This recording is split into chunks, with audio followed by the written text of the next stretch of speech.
Zero and the Search for Effective Zen. Episode 27. Can we now summarize the 5 thought traps? Have you ever felt a weird mix of motivation and paralysis?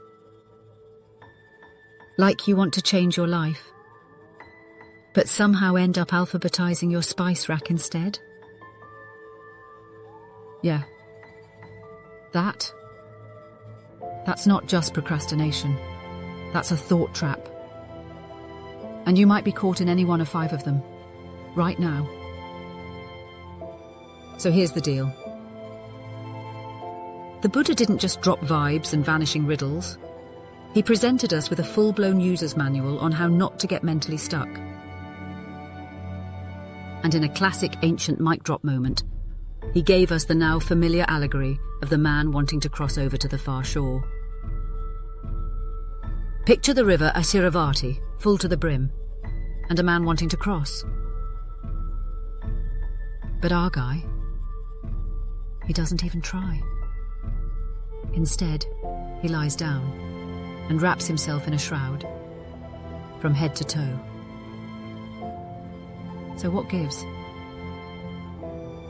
He's bumped up against one of what the Buddha called the 5 hindrances, or what we're calling thought traps. In previous episodes, we've detailed them, and today we're going to summarize them. But first, let's step back. Consider that thoughts can be like guests at a party. Some come and leave quickly. Others hang around until they've eaten all the snacks. That second group represents the persistent thoughts, which we can drop into one of 2 categories. They're either intensifying, fueling emotional escalation, or abiding, residing in the background like the fridge hum that you've stopped noticing. Let's start with a look at the 2 intensifying types of thought traps. Trap 1. Sensual desire.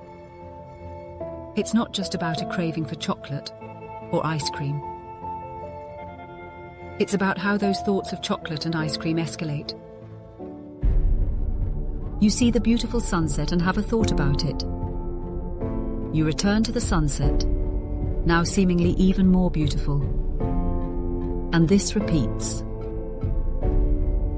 And it continues until you are completely lost, not in the sunset, but in your personal narrative. Trap 2. Ill will.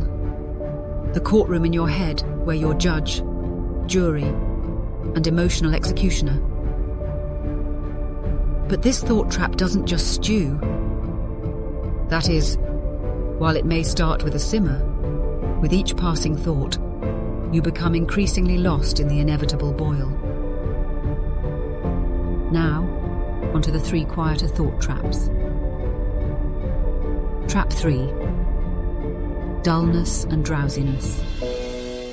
Think abiding complacency. While you don't think you're doing anything special, in reality, your mind is invariably providing a half-baked play-by-play of your experiences.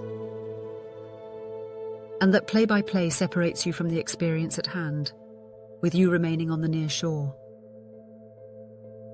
Trap 4. Restlessness and regret. Think abiding bustle. In this case, you may think that you are solving problems, but in reality, you're simply ping-ponging between what-ifs and should-haves. Constant motion. Zero progress. Trap 5. Doubt. Think rationalized inaction. This one's sneaky. It doesn't scream. It whispers. Maybe this isn't worth it. Maybe I'm not ready. And boom, you're still on the near shore. The takeaway? These thought traps aren't exotic monsters to slay. They're habits, patterns. And here's the kicker. You don't need to conquer them. You simply need to notice when they do show up.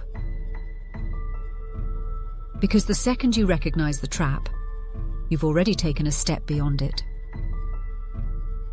Intensifying thoughts push you toward the two emotional extremes, rapture or rage. Abiding thoughts lull you into complacency, spin you in circles, or convince you to stay put. Recognize them and move on. And so, for next episode, can we now summarize all obstacles expected on the Buddhist path?